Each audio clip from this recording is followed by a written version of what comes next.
fue como su primer acercamiento al conocimiento para que él desarrollara su teoría. Y también se basó mucho en los estudios de Brauer, creo que se pronuncia así. Y bueno, ya después él fundó el psicoanálisis y pues es el padre de esa teoría. Se casó con Martha Bernays y tuvieron 6 hijos. ¿Algo que quieras agregar, Michelle? No. Ok, bueno. Algo que fue muy importante en la vida de Freud fue que él, al ser judío, vivió en la época de la guerra, donde los nazis, pues, perseguían a los judíos. Entonces fue como un hecho muy importante, en la vida de Freud, ya que, bueno, él primero en su opinión sobre ese tema, se mantenía neutral y se cuestionó mucho, sus creencias que tenía, o sea, sobre su religión de la naturaleza humana, porque pues él, por lo que veía y todo eso, veía mucha crueldad y brutalidad. Entonces, pues bueno, eso le hizo que se interrogara ese principio de humanidad, ¿no? Que por lo general tienen muchas religiones. O Y... sea, perdón, como ya has mencionado, pues él vive la Primera y la Segunda Guerra Mundial y eso cambia o sea, eso hace que su teoría cambie porque empieza a darse cuenta de la destrucción que puede causar la misma humanidad. Entonces empiezan a surgir nuevas teorías y nuevos puntos que explicaremos en las siguientes diapositivas. Ya. Sí, y... ¿Quieres seguir esto? Bueno, yo lo sigo. Bueno, yo lo sigo. Este, Este, bueno, al ver esto, él se puso, se interrogaba si la finalidad del ser humano era buscar la felicidad como un estado de plenitud. Y, y llegó a la conclusión que no, que eso es una ilusión y que es inalcanzable. Más que todo, o sea, él creía que la vida se basaba en disminuir el dolor. Y no es que yo comparta esta misma idea, pero tenía mucha razón por la época que le tocó vivir. Creo que es correcto que llegara a esta conclusión. Y bueno, ya después de esto, que fue el pesimismo freudiano, pues fue tema de discusión o sea, para las religiones, o sea, se prestaba a criticarlo, más que todo porque las religiones profesan mucho eso, ¿no? Buscar la plenitud en el amor y en la felicidad. Y también algo importante que mencionar es que pues él vivía en una época donde era difícil hablar sobre la sexualidad.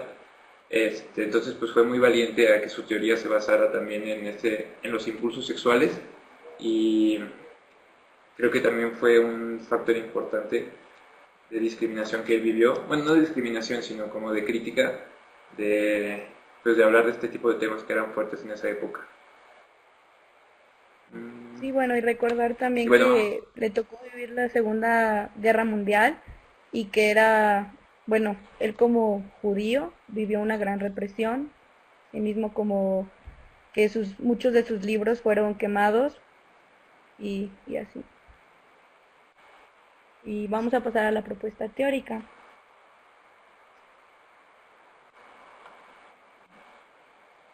este, bueno, algo importante que Freud aporta son estas definiciones, la pulsión e instinto. Eh, Él menciona que los seres humanos, o sea, que el comportamiento está motivado por pulsiones. Yo, como para explicarlo mejor, los llamo así como impulsos, que son estos impulsos a satisfacer nuestras necesidades fisiológicas, así como, o sea, eh, bueno, todas estas necesidades que lleguemos a tener para estar satisfecho y pues no tener necesidad de la redundancia.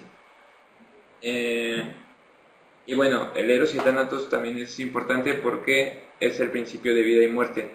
Eh, el Eros, que es el principio de vida, son todos estos impulsos a buscar satisfacer las necesidades básicas como comer, la reproducción, que pues es buscar relaciones sexuales principalmente, que pues el principio de placer es lo que nos mantiene en movimiento.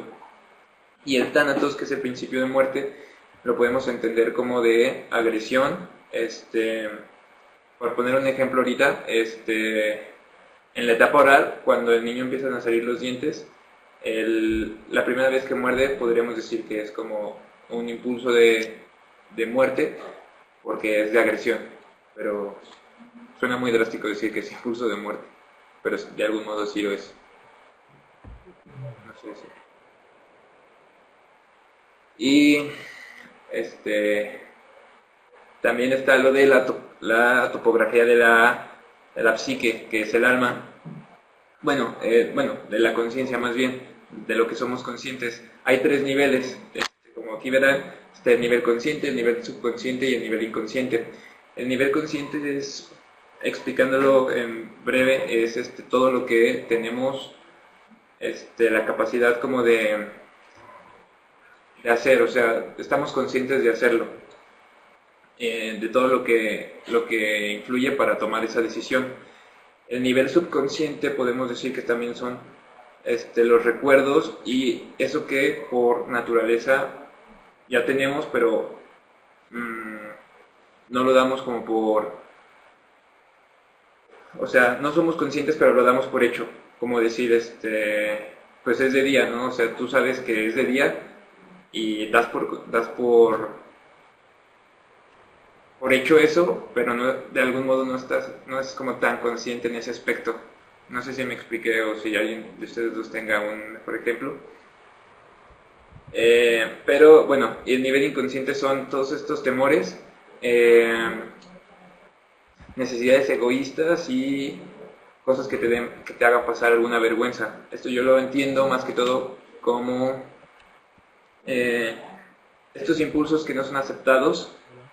Bueno, lo que fundamenta esos impulsos que no son aceptados, que te hacen un poco como sentirte tímido de algún modo y no sé si quieran complementar algo, chicos. ¿Me escuchas? ¿Me escuchas? Sí, sí, sí, te escuchamos. Ah, ok. Este, pues básicamente es lo que Tony explicó, son esos tres niveles que mm, hacen que un ser humano, en una persona, se vaya regulando en cuanto a su forma de actuar, porque todo esto está en la mente, en el pensamiento, que es el que regula todas las emociones, como dijo Tony, por encima de todo esto, el ello. Pero bueno, todo por ahora. Y bueno, aquí está como una definición un poquito más textual.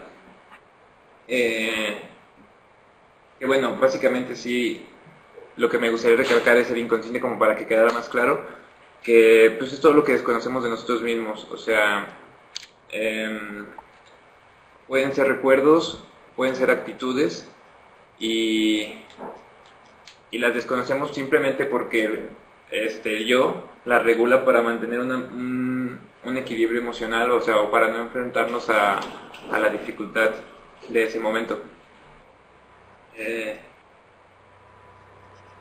Y bueno, ya pasando a las etapas psicosexuales del desarrollo, son 5 y son lo que definió Freud como cómo se iba desarrollando los seres humanos en el aspecto psicosexual.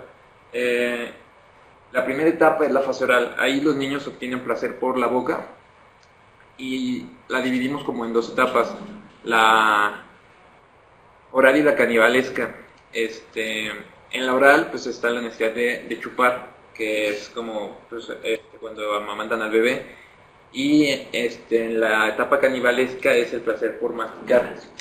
Esta ya es más cuando el niñito pues, le van saliendo los dientes y que se lleva todo a la boca, ¿no?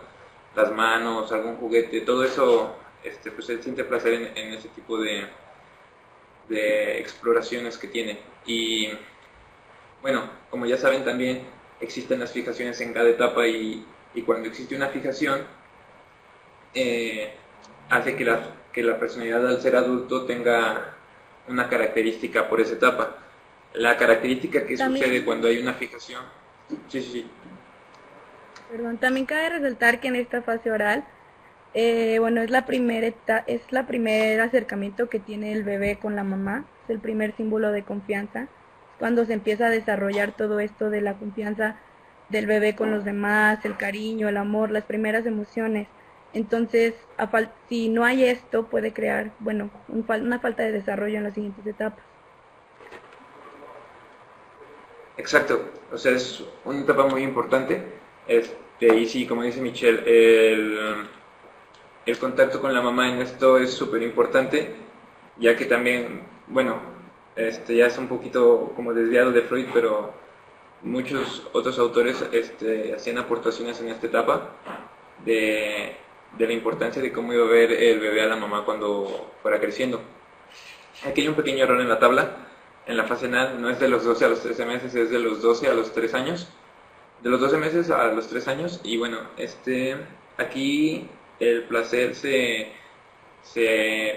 consigue cuando el bebé hace del baño.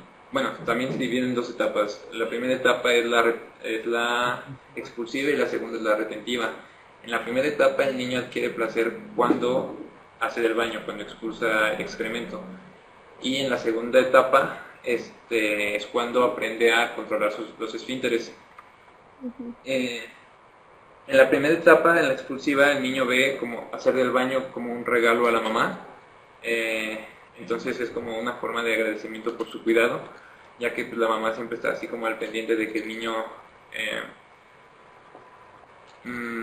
o sea, que si haga del baño pues para limpiarlo y que no tenga problemas de rozarse. Entonces, también el niño, eso, o sea, nos lo explican en una clase, el niño tenía como el poder para manipular sus excrementos, y cuando el niño como quería darle un regalo a la mamá, hacía como una poco más firme, o sea, bueno, más dura, y que cuando se enojaba o algo lo hacía más,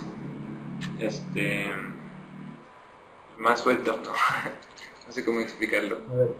Y, y ya bueno, en la retención, ya es cuando la mamá busca enseñarle a dejar el pañal, entonces también eso lo ve como un evento importante, entonces ahí adquiere el placer cuando retiene los heces fecales. Pasamos a la fase fálica. Tony, te voy a interrumpir. Claro, claro. A ver, desgraciadamente si se están saliendo y entrando, yo no puedo hacer nada para que vuelvan a entrar. Si me mandan petición de que entren, con mucho gusto les doy acceso, pero yo no tengo petición aquí de entrada. Entonces, bueno, eso por el lado de los que están fuera, no quiero que piensen que yo no los estoy dejando entrar, no me aparece ninguna petición y pues hay que estar al pendiente. Y Tony, yo no sé si te van a dejar solo exponer. Déjame apoyarte un poquito en esta parte, porque sí me parece que es la base de todo lo que después va a ser la psicopatología desde el psicoanálisis, ¿no? Entonces nada más haría algunas anotaciones y me gustaría que en ese sentido siguieran. En la fase oral, si bien están estas dos fases que tú mencionabas, sí es importante ubicar que están muy apegadas al desarrollo normal o natural que conocemos, solo que Freud lo que hace es etiquetarlas, ponerle un nombre y hablar sobre ello, sobre aquello que se observaba, ¿no? Y entonces aquella que es canibalesca tiene que ver con este placer de masticar, que en un primer momento no se da, en un primer momento el placer está en chupar. Sí. Con la salida de los dientes, entonces tiene un input más agresivo, por eso lo canibalesco, donde se muerde y se desgarra de alguna manera. Es cuando el bebé, incluso porque ya tiene dientes, puede empezar a comer, por ejemplo, la frutita ya picada o francamente a mordidas, ¿no? Cosa que al principio no, al principio todo era succión. Y me interesa mucho que lo ubiquen esto, porque en los bebés es como muy natural y muy observable, pero en los adultos nos da otra posibilidad. Yo que tú me quitaba la pluma de la boca, Tony, porque te la voy a interpretar, y entonces tiene que ver con fase oral. Es cierto. El cigarro, chupar paletas, esto tiene que ver con fase oral. Comer tiene que ver con fase oral, en la etapa más canibalesca, ¿no? Morder, hay quien muerde la pluma, una cosa es chupar la pluma, otra cosa es morder la pluma. Hay quien tiene mordidas las cosas, mordidas las uñas, y entonces es canibalismo por excelencia. Sí. Y esos son pequeños indicios de fijaciones en esa etapa o situaciones de ansiedad en esa etapa. Eso no quiere decir que tengamos una psicopatología como tal en esa etapa, ¿me explico? Sí, Sí. Y me voy a la fase anal que estabas mencionando ahorita. Ustedes ubiquen a un chiquitito cuando hace del baño y entonces la mamá va y lo limpia y dice, ay, mira nada más, qué poposilla tan apestosa, ta, ta, ta, ta, ta, ta. El bebé entiende que eso es un regalo y que eso es bueno, ¿no? Y que eso es algo que él puede darle a mamá. Y luego viene la mamá y le dice, no, aquí no, se hace acá. Y entonces es cuando viene la etapa retentiva, donde ve que a mamá no le gusta que lo saque nada más así como así. Y que si lo saca en el bañito, o en la niquita, o en donde ella dice, mamá se pone muy contenta. Entonces al bebé le genera mucho placer poder retener y tener control, ¿no? Y cuando se enoja o cuando hay ansiedad, suelta. Y entonces ahí te va y arréglatelas como puedas, ¿no? A nivel inconsciente. Si esto nos vamos a niveles de adulto, ¿no? ¿Dónde lo podrían ver? ¿En qué tipo de ejemplos lo podrían ver? Bien simple, con personas estreñidas, por ejemplo. Personas que cuando están nerviosas se sueltan del estómago. Y ya saben que en época de exámenes les va a dar diarrea, ¿no? Sí. Entonces tiene que ver con estas situaciones que se quedan ahí de manejo de ansiedad desde estas etapas. Entonces sí es importante como que lo vayamos ubicando. Y de ahí pueden llegar a grados psicopatológicos graves. Sí. Luego hay chiquitos que de verdad llegan a un grado de retención que terminan hospitalizados y no pueden hacer del baño si no se les ayuda. Eso ya sería como más en terreno de lo psicopatológico. Pero bueno, hasta ahí me quedo y sigan ustedes. Ok. Bueno, también de la fase anal, una personalidad que se genera después en la etapa retentiva es que después, si hay una fijación ahí, el niño puede llegar a crecer y ser muy tacaño en el aspecto de dinero, y si es en la expulsiva, suelen ser muy despilfarradores. Entonces, también es como el dato como en la fase oral, que si hay fijación, pues fuman mucho y toman. Es lo mismo, pues nada más que en la fase anal. Y También de la fase anal está la personalidad, ya metiéndose en psicopatología, la paranoide, o por parte de la expulsiva y por parte de la esquizoide. expulsiva, está la de trastorno del TOC. Entonces, por parte de la oral también está el criticar, el hablar bajo y cosas así. Son por parte de que se queda lívido en esa zona, en esa etapa, en esa fase. Pero bueno, hay que continuar con la fálica. El pequeño descubre el placer en sus genitales. Ya está descubriendo la diferencia entre el pene y la vagina. Entonces, en la zona erógena existe el complejo de Edipo y el de Electra. Está el temor a la castración, la prohibición del incesto por otra parte, y existe esta diferenciación entre géneros, que es como la parte más importante de esta fase. No sé si pueden conseguir algo. No, sí,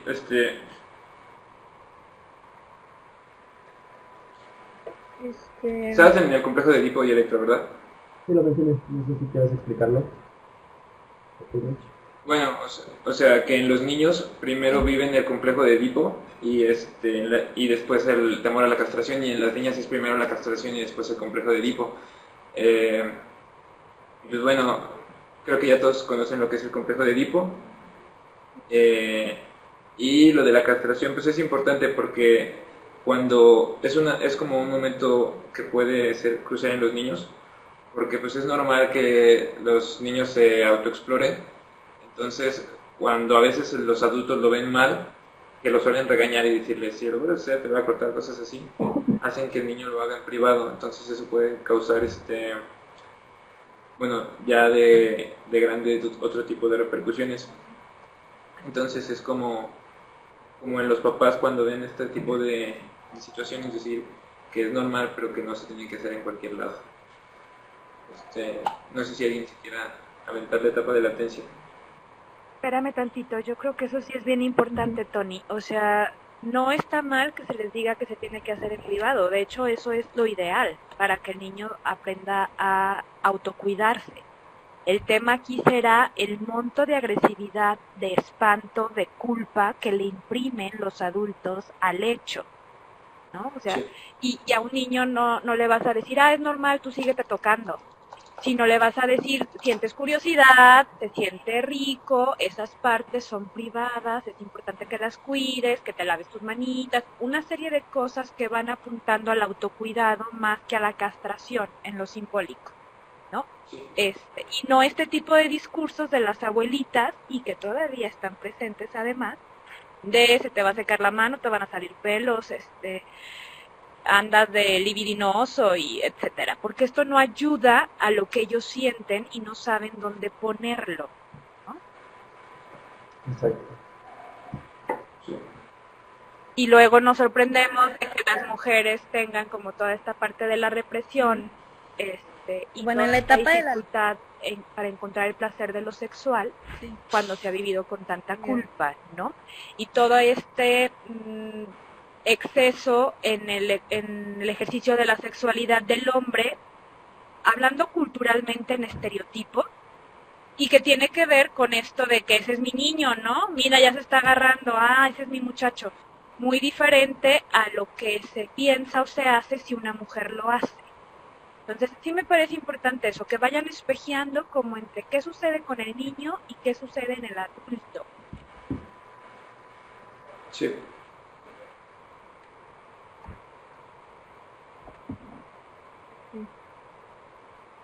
Okay. La siguiente etapa es la etapa de latencia que se da entre los 5 años hasta la adolescencia, y la pulsión sexual que se desarrolla o se hace más consciente en la fase fálica se suprime aquí en la latencia, y no se suprime pero se cae en el inconsciente, o sea, sigue estando ahí pero no es consciente de que está ahí. Bueno, la energía se enfoca más en los logros sociales e intelectuales, y aquí es cuando las niñas juegan más con las niñas y los niños más con los niños. Es esta relación entre su mismo sexo,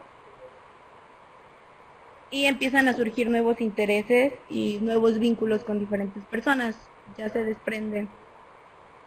Y después está la fase genital, que ya es en la adolescencia, que ya viene siendo la madurez sexual y los cambios biológicos, todo esto de el vello y todas las situaciones y la atracción ya al sexo opuesto, ya ese sentimiento de ya no solo niñas con niñas, sino ya empieza el niñas con niños y ya empieza esta atracción sexual. Sí. Chicos, sí, acuérdense que si alguien tiene duda, Ya. ahí nos ponga la pregunta en el chat de todos. ¿Sí? ¿Quieren agregar algo? Y bueno, pasamos a lo siguiente, que son los mecanismos de defensa. Aquí les pusimos 12, creo que era una imagen que podía explicar bien y con un ejemplo así como tipo refrán algunos, pero acá también tengo algunos que faltan. Les voy a explicar cómo los que cuando buscábamos encontramos como los más importantes. Uno, bueno, es la negación, que es como rechazar la realidad. No, bueno, en primer lugar, los mecanismos de defensa sirven como una manera para enfrentar la realidad. Cuando vivimos una situación difícil, surgen los mecanismos de defensa, que es como para que el yo regule estos impulsos del ello, ¿no?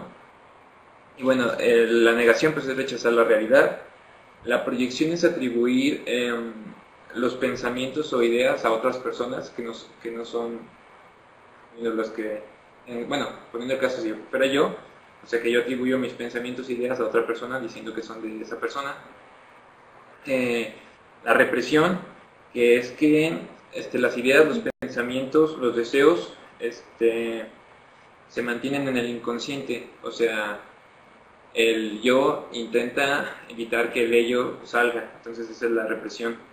El aislamiento, que es como alejarte de la sociedad, pero también en ese alejarte es alejar también los sentimientos para no tener que enfrentarlos. La racionalización es justificar las acciones que uno hace cuando no son aceptadas, o sea, justificarlas como para que sean aceptadas. No sé si me explique bien. O sea, como decir que robas, que no está aceptado, pero con la finalidad de pues, darle de comer a alguien que no tiene, de algún modo no es aceptado, pero lo intentas justificar con algo que sí se ha aceptado. La formación reactiva, son todos estos impulsos que se contrarrestan exageradamente con lo opuesto. No sé si me alcanza a entender. O sea, creo que es muy sencillo.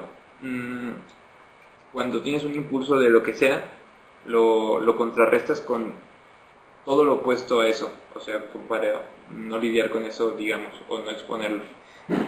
Desplazamiento. A ver, vas. Sobre formación reactiva básicamente es, por ejemplo, cuando una mamá, por ejemplo, detesta a su hijo, le cae muy mal las acciones que hace, ya sea por adolescencia o así. Se manifiesta de manera sobreprotectora o totalmente indulgente, entonces así bien exagerado. Es una forma como de simplificar este mecanismo, básicamente.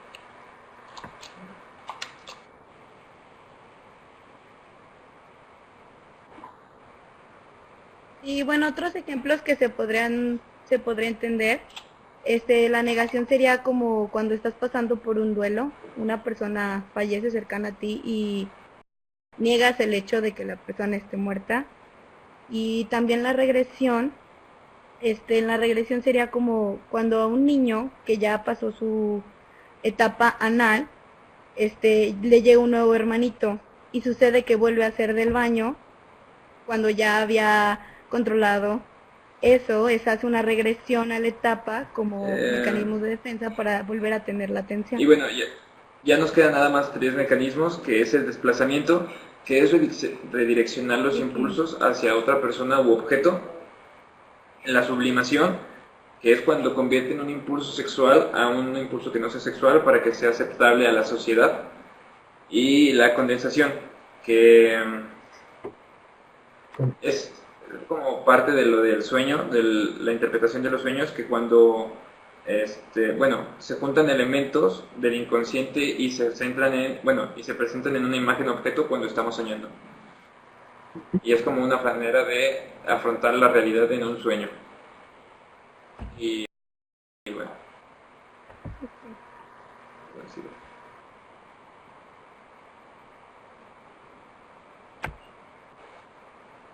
Bueno, otra de las siguientes teorías que saca Freud es lo de la ansiedad.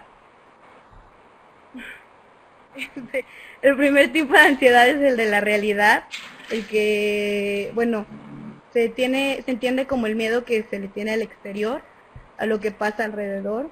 Después está la ansiedad moral, que se especifica más en el super yo y el castigo y la culpa que se vive interiormente. Ya no es lo que sucede a tu alrededor, sino lo que pasa y los pensamientos que tienes.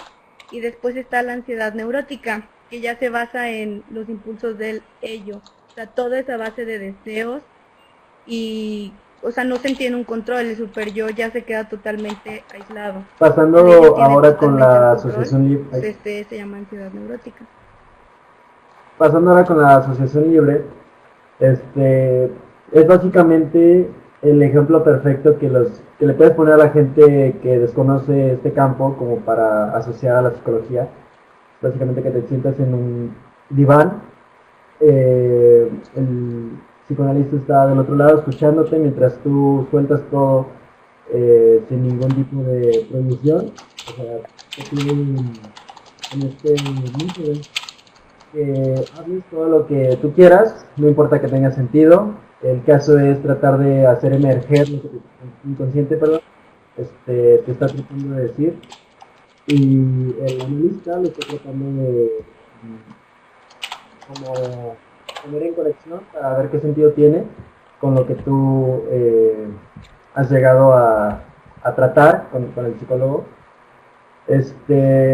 Y todo esto surgió a manera de que no funcionara la hipnosis y, bueno, no es que no funcionara, sino que a Freud no le convencía, este, y es una de las más como efectivas al momento de tratar de reconocer el inconsciente, y de eso consta básicamente la asociación libre. Vamos a la siguiente, que es la de los sueños y su interpretación. Entonces, al igual que la asociación libre, hablar de los sueños y tratar de interpretarlos es otra de las formas más efectivas para poder descubrir lo que el inconsciente nos está tratando de hacer notar. ¿Me escuchó? Ah, ok. Y bueno, tenemos aquí tres conceptos.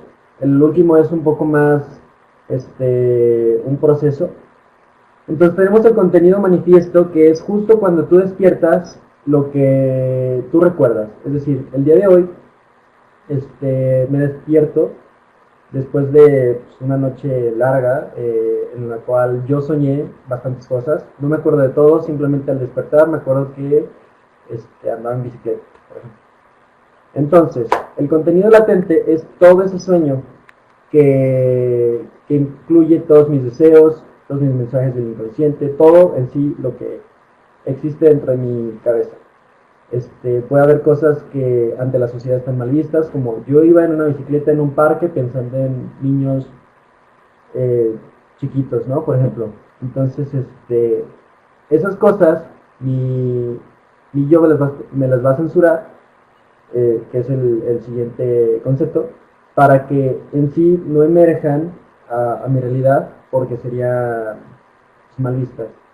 Entonces, el trabajo del sueño es esta elaboración psíquica entre el consciente, el inconsciente y el subconsciente, para lo que se manifiesta al final de mi sueño, bueno, cuando despierte, sea lo más aceptable ante los estándares morales y pues de la sociedad. No sé si hay alguna duda de este apartado.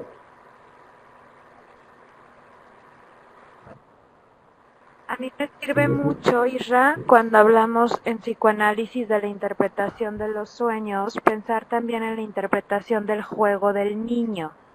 Como que en el niño nos permitimos más poder ver todo esto que tiene que ver con contenido latente y censura, porque como es niño le damos chance, ¿no? Y luego en el adulto cuesta un poco más de trabajo, y es precisamente eso en lo que nos enfocamos en un proceso psicoanalítico con un adulto. Pero pensaba yo en un contenido manifiesto de un juego, un niño que juega a que van de paseo, papá, mamá y el bebé, y todos tienen un accidente y papá y mamá se mueren.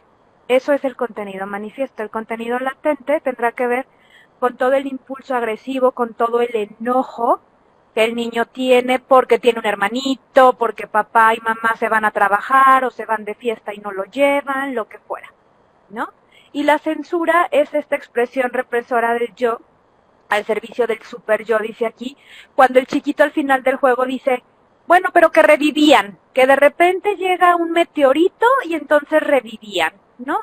¿Y por qué se murió? No, ya no me acuerdo, pero ya están vivos, ya, así como fin de la historia se acabó y ya están vivos. Trabajar con el juego es precisamente ayudarle a elaborar psíquicamente. Yo no le voy a decir al niño, lo que pasa es que tú en el fondo quisieras que se murieran y estás atrapado en una ambivalencia de odio y amor con tus padres. Por supuesto que por ahí no va. Pero sí va en poderle ayudar ¿y cómo se sentirá el bebé de que sus papás hayan muerto? ¿No? ¿Y ahora quién va a cuidar del bebé? ¿Y por qué se murieron nada más los papás y el bebé no? Eso es lo que hacemos, ayudarle a elaborar y que fluya aquello que tiene que fluir, ¿no? Para que sea más transitable para el psiquismo. Eso exactamente hacemos con el adulto a través de la palabra, pero icónicamente para el psicoanálisis a través del sueño, porque el sueño tiene una lógica como el juego, atemporal, y lógica, ¿no? Válgame. Y entonces nos permite acceder al inconsciente de una manera mucho más regia. Por eso la importancia de trabajar con los sueños. De hecho, hay un psicoanalista que dice que más allá del motivo de consulta, el primer sueño que el paciente te trae al consultorio es la clave del conflicto psíquico. Y por algo te lo trae, como un gran regalo, ¿no? Y hay que tenerlo como muy en cuenta a lo largo de todo el proceso. Muy bien. Sí, yo nada más lo toqué tipo ejemplos, metáforas, pero sí es básico.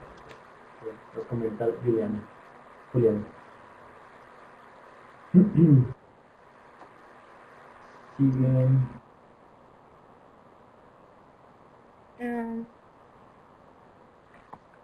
Bueno, el siguiente vamos a darles como lo principal del caso para entender el análisis que hicimos. El caso que vamos a analizar, o el caso que analizamos, es el de Mabel. Lo sacamos de un sitio, bueno, de un sitio de internet de una universidad en la que analizan este caso y se nos hizo muy interesante. Bueno, el caso de Mabel es que ella vive ahorita en una institución para niñas y adolescentes de calle. Mabel es la cuarta hija de una mujer indigente y decide la madre ingresarla a la institución porque ya no tiene con qué mantenerla a la edad de 7 años.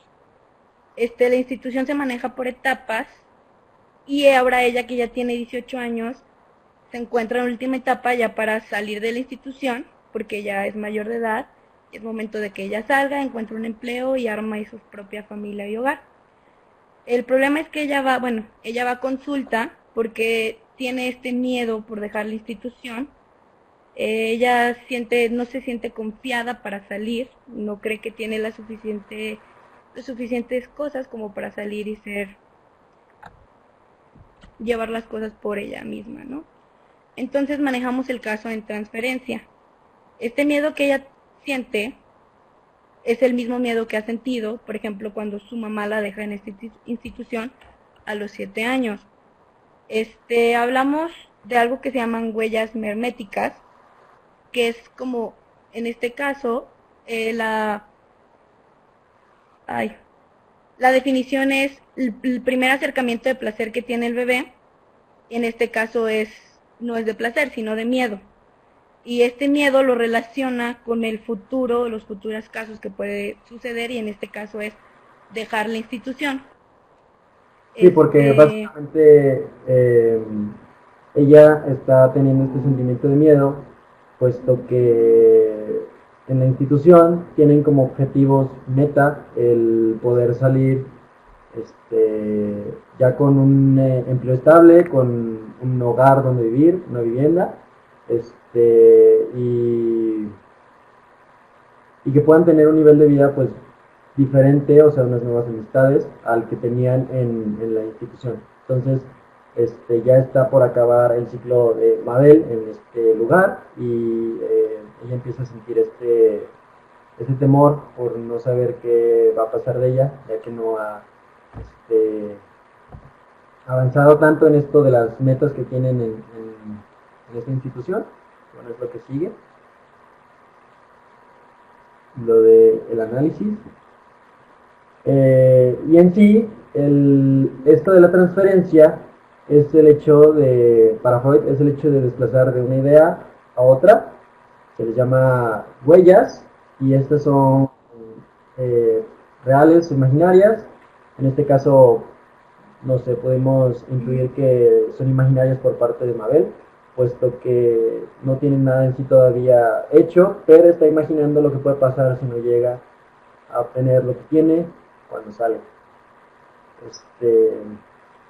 ¿Quieres seguir, Mitch?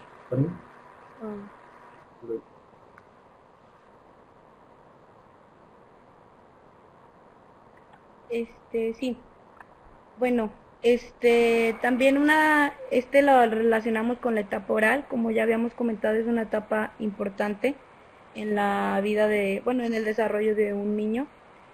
Y como habíamos dicho, el primer acercamiento, lo que genera la confianza es en esta etapa oral, ya que la mamá da pecho y al recibir el pecho el bebé se atiende a que cada vez que él sienta hambre va a ser atendido por otra persona. Entonces, al ser atendido por otra persona, deja su vida en las manos y deja esta confianza. Entonces,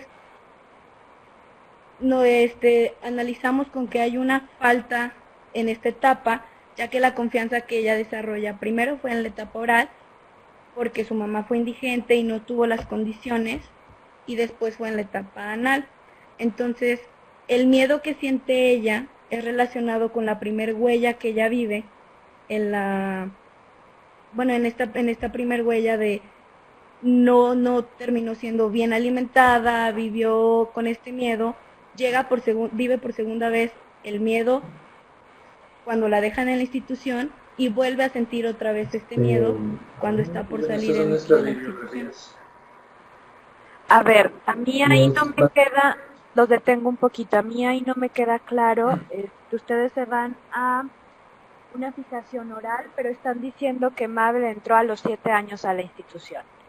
Y ustedes están refiriendo a huellas némicas. Eso es importante aclarar el término, némicas. Sí. Ustedes hablan de una fijación oral y esto tiene que ver directamente con que están asumiendo que por la condición de indigente la mamá no le dio esa confianza. Y lo podemos suponer, sin embargo, yo no sé si el caso traiga esa información. Porque puede ser que sea, porque puede ser que sea indigente y ser una mamá muy contenedora, ¿me explico? Sí, se nos olvidó ponerla. El caso lo da.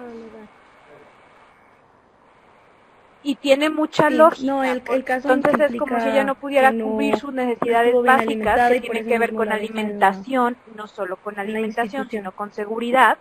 Y entonces viene esta otra fijación como si fuera un efecto de encadena, más bien un efecto dominó, donde también en la siguiente etapa no cuenta con los recursos para poderle dar una contención adecuada, ¿no? Y entonces es cuando ella entra a la institución y la institución va a actuar como el gran otro, que viene a ser como esta autoridad. El gran otro ya es un término de Lacan, no es freudiano, pero viene a fungir como estas figuras parentales que van a dar esa contención que la madre no fue suficientemente buena, diría Winnicott, para dar, y entonces ella tiene que agarrarse, pero pareciera que se agarra de una manera ansiosa a la institución, y eso es lo que se está reactivando ahora con su posibilidad de salida, ¿no? Es vivido como un nuevo abandono y con este temor tremendo, con esta ansiedad tremenda a que en otro momento, cuando esto se suscitó, ella no tenía los recursos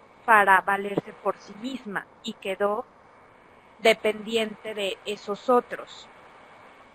Sí. Ok, o sea, me parece como importante eso. Ustedes nos están dejando aquí la liga del caso, nosotros lo podemos revisar, pero sí me parece importante como puntualizarlo. Ya. Y por otro lado, chicos, yo no sé si fue negación, evasión o qué, pero tengo entendido que nos brincamos la última etapa sexual. Creo que no hablamos. ¿La de la adolescencia? No, sí. Nos fuimos a los mecanismos muy escuetamente y nos fuimos a los mecanismos de defensa. La puedo retomar. No, sí la expliqué. Sí, me parece importante porque además, déjenme platicarles, que hay varios autores que hablan que ahora la adolescencia se ha ido alargando de manera considerable y entonces que aún en los jóvenes universitarios encontramos características adolescentes. Y me parece importante como qué opinan de esto y qué opinan desde la postura de Freud. Bueno, acerca de lo de la que todavía se ve algunas características en los adolescentes es que, bueno, algo muy importante de independencia en esta etapa, ¿no? De querer desprenderte más de los papás como porque te sientes como autosuficiente. Y creo que esto, si mal recuerdo, o sea, empieza como a los 14 años cuando ya quieren tener un poco más de independencia. Pero creo que actualmente eso se está retrasando más. Creo que la dependencia es muy actualmente y más pues en nuestra sociedad y en la cultura que actualmente tenemos de seguir siendo dependientes, ¿no?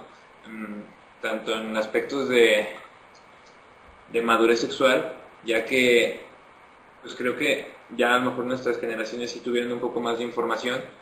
También depende mucho la escuela de información sexual, o sea, sobre sexualidad, pero también depende mucho las escuelas en donde se fueron formando los adolescentes, que hay algunas que no tocan tanto estos temas, entonces la madurez sexual puede venir un poco más tarde. Pero bueno, también madurez sexual se entiende por esta capacidad de ya poder reproducirte, ¿no?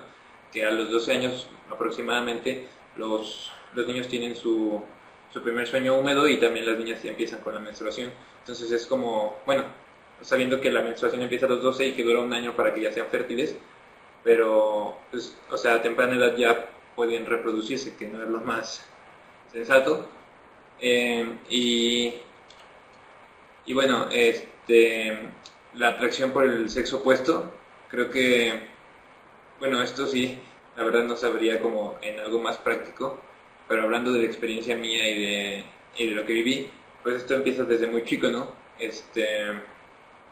Y, y ya hablando también por otros temas, pues la atracción tanto al sexo opuesto como dependiendo ya también todos los géneros que se conocen, pues que hay, es como, ya hablándolo no tanto como al sexo opuesto, sino a otro sexo, y pues que empieza tardío únicamente encuentro lo de la dependencia a los padres, y creo que también se están acelerando ciertas cosas como los cambios biológicos.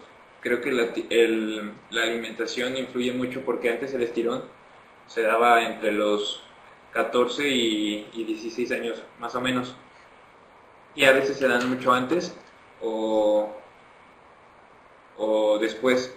No sé si ustedes quieran complementar algo, chicos.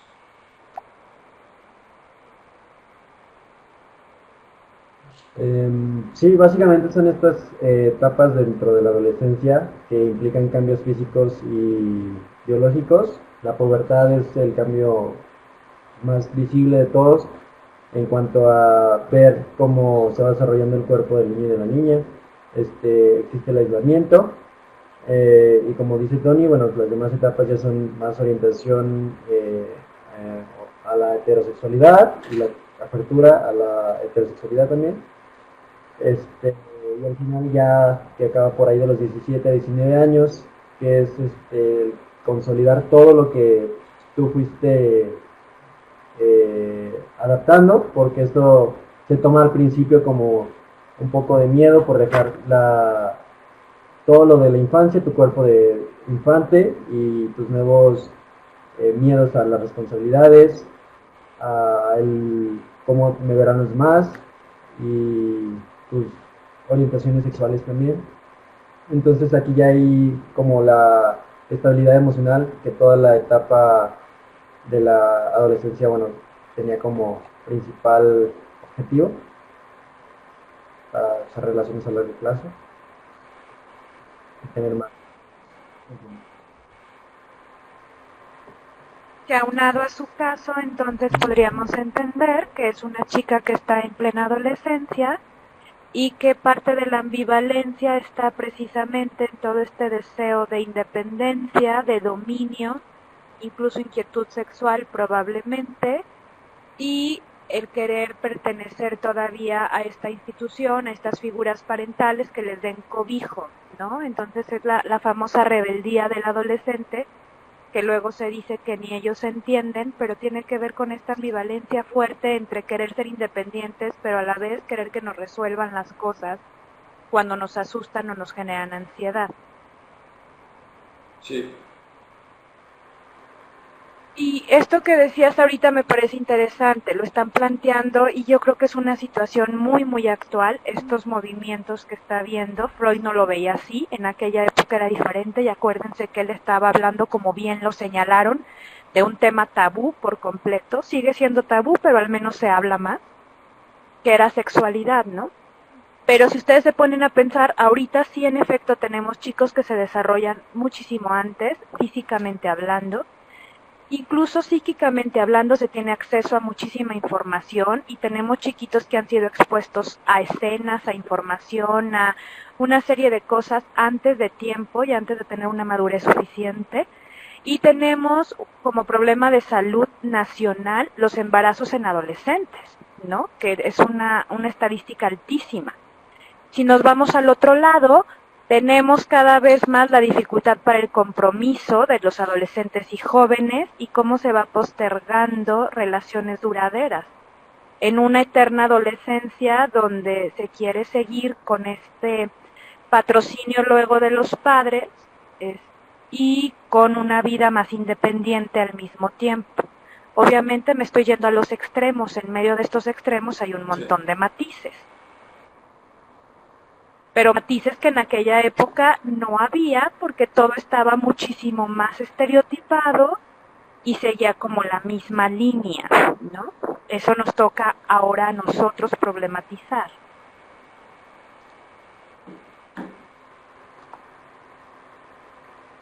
Sí, exactamente. Son Problemáticas problemáticas. que enfrentamos. Este, No sé si alguien tenga alguna dirección. Así es, chicos.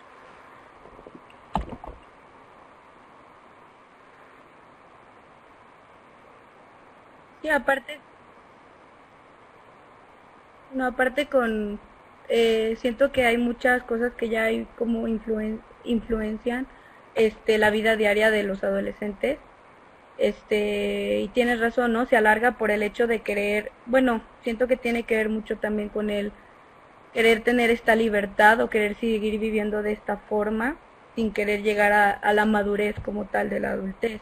O sea, es como más Sí, claro, y fácil o tiene más sus sencillo costos, o seguir sea, no es de en esta que etapa cuando decimos es que más fácil superarlo. es porque sea Siento miel que es sobre más, hojuelas, va o sea, mucho tiene por sus ese costos. camino.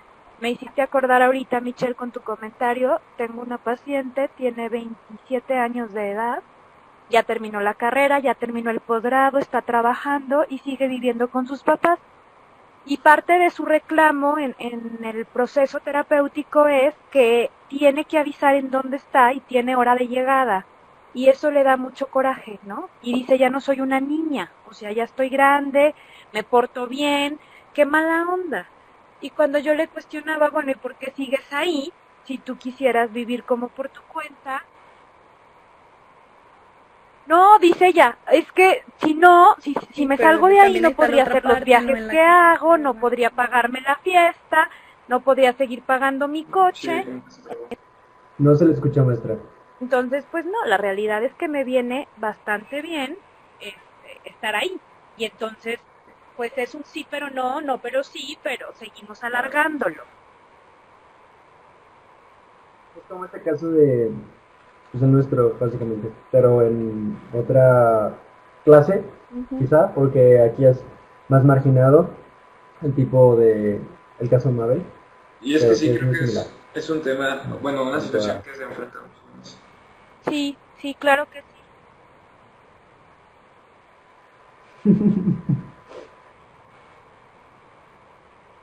Ah, no, no, no, Tony, sigan. Tony, no te escuché. Tony, Ok, estoy entendiendo que están cerrando, chicos. Ah. sí, Sí, bueno, y prácticamente yo esto siento es que esto todo. retrasa mucho. No sé si tengan alguna duda, incluso usted, maestra, Sí, le quedó sí, todo ya. bien. A mí me gustaría que sus compañeros les comentaran si no tienen dudas y si tienen alguna duda que se las hagan saber, porque con esto quedaría oficialmente cerrado el bloque de Freud. Demos unos minutitos para ver si hay algún comentario.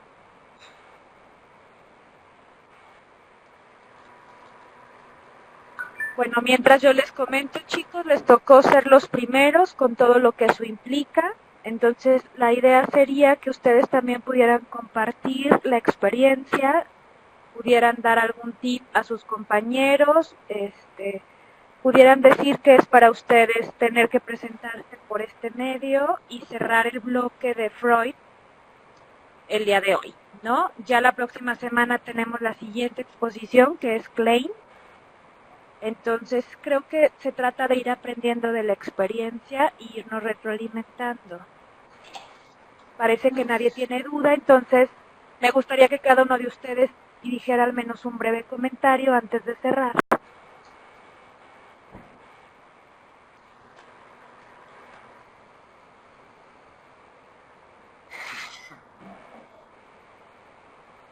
Bueno, voy a empezar yo.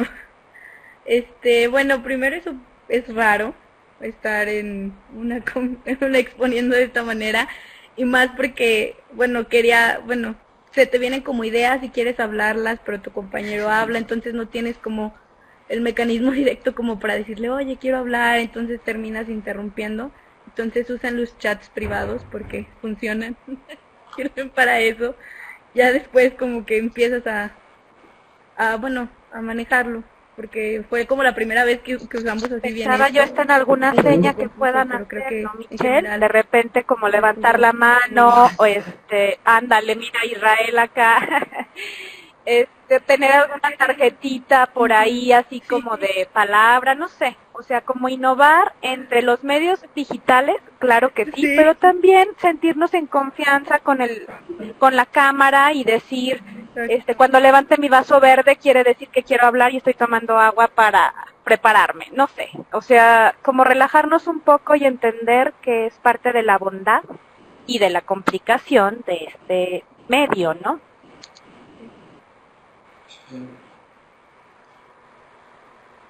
Sí, estaría bien inventar una señal, bueno, obviamente antes de la presentación, porque sí, lo que dices es muy cierto, de que se te ocurren conceptos que pueden aclarar más algún otro, y pues, ya, pasaron a la siguiente diapositiva y pues no.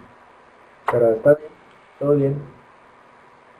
Se me hizo muy agradable que puedas dibujar, aunque no lo usamos mucho. Mira aquí. O señalar. No, yo no sabía. Se puede dibujar.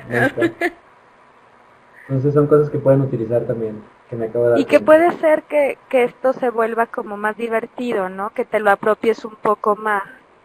Exacto. Pero vamos a ir aprendiendo ahí sobre la marcha. A mí algo que sí se me hizo, o sea, como que muy raro, es como que no tener ese contacto visual con la gente con la que estás exponiendo, Sí. porque no sabes, o sea, si le están entendiendo, si tienen alguna duda, o sea, como que me causó eso un poquito de conflicto, y porque no sabía a quién dirigirme, o sea, si a la cámara o no sé, o sea, no sabía dónde enfocar mi mirada, y también a veces sentía que hablaba un buen y que no dejaba hablar a mis compañeros, entonces como que no sabía ese momento en el que, o sea, cederle a alguien la palabra, entonces sí, como dice Michelle, ¿no? Usar los chats privados porque hacen un parote. Y pues sí, o sea, es una experiencia rara, pero pues está muy chida.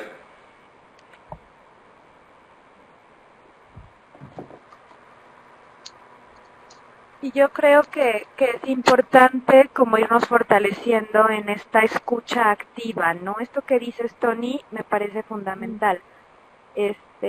Voy a sonar a mamá, pero ahora me entienden. De repente el estar de este lado y decir, hey, dudas, y que nadie ponga nada, es complejo, porque entonces a mí me enseñaron en la vieja escuela que si nadie tiene dudas, nada se entendió. Y eso me atormenta un poco, les soy honesta. Y entonces yo prefiero que venga como un mensajito así de todo claro, amiguitos, dice Mirna ahí muy amablemente, o voy entendiendo, o a ver, no, pueden volver a explicar esto, me gustó, a ver, puedo poner yo un ejemplo, ahí les va. Y entonces se vuelve también como más interactivo y no te da esa sensación de soledad.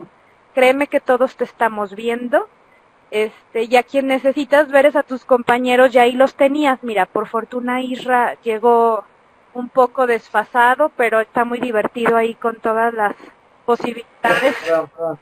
Pero Estoy tratando no, de... pero eso está muy padre, y a lo mejor desde ahí también con ellos tú te puedes sentir como más acompañado y ir teniendo estos mecanismos de comunicación desde lo no verbal también. Qué importante desarrollar estas habilidades como psicólogos. Sí. Sí, porque quizá en la presentación presencial, bueno, las diferentes formas de presentar de cada quien, yo suelo moverme mucho para pues que la atención se hace a mí mientras hablo y hablar fuerte. Entonces aquí es diferente, tienes que estar, o sea, sí te sientes como solo cuando hablas, porque no sé, pero lo que más te importa es tu postura cuando estás respondiendo preguntas o al exponer. Entonces, una cosa que les recomiendo es tengan varios audífonos listos por si acaso, este, porque sí se les puede complicar ahí el asunto, o a lo mejor solo fui yo, pero por si acaso estaría bien un repuesto. Y es todo yo. Ya está. Muy bien, chicos, pues muchas gracias y damos entonces por concluida la primera exposición.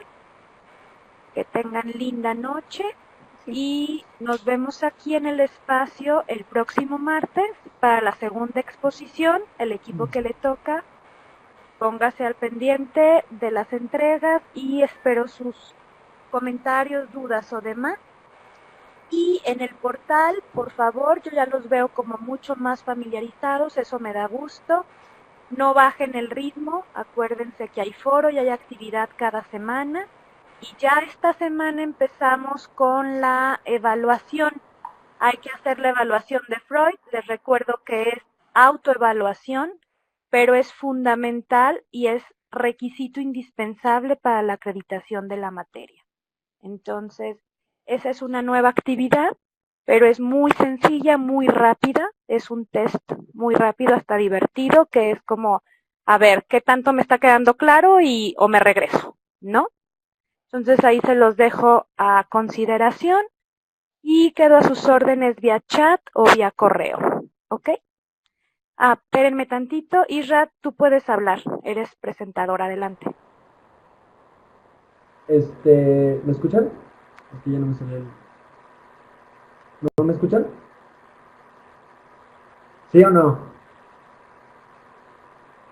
Ya, ok. Sí. Perdón. Entonces, tenemos que entregar toda la apartado de Melanie Klein, ya con las correcciones de Freud, en solo los comentarios que nos hiciste ahí muy puntualmente, pero, o sea, en ese mismo archivo, o sea, con todo el comentarios, o hacemos nada más las correcciones. No entiendo muy bien. O sea, Te van a contestar tus compañeros. muy bien. Es todo. No, ahorita te van a contestar algún compañero que le conteste, porfa. Esto lo platicamos justo antes de que te conectaras, Isra, y me gustaría aprovechar tu pregunta para ver si estamos todos en el mismo entendido. Isra, sí, tienes que mandarlo con todas las correcciones y no debes de borrar los comentarios que puso para que sepa que pusiste o sea, las correcciones al respecto. Pero en el mismo archivo que ella te manda, abajo pones lo de Melanie.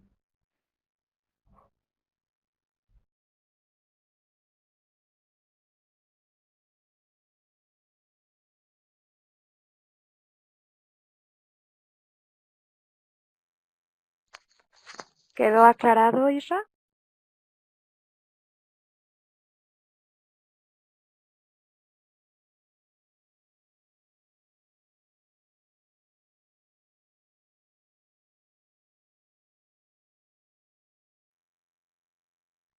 Caray, ya se puso cariñoso y ya quedé incluida, lo siento, Isra. Le dejamos por hoy entonces, chicos, y seguimos en comunicación, ¿vale? Que estén bien, bonita noche.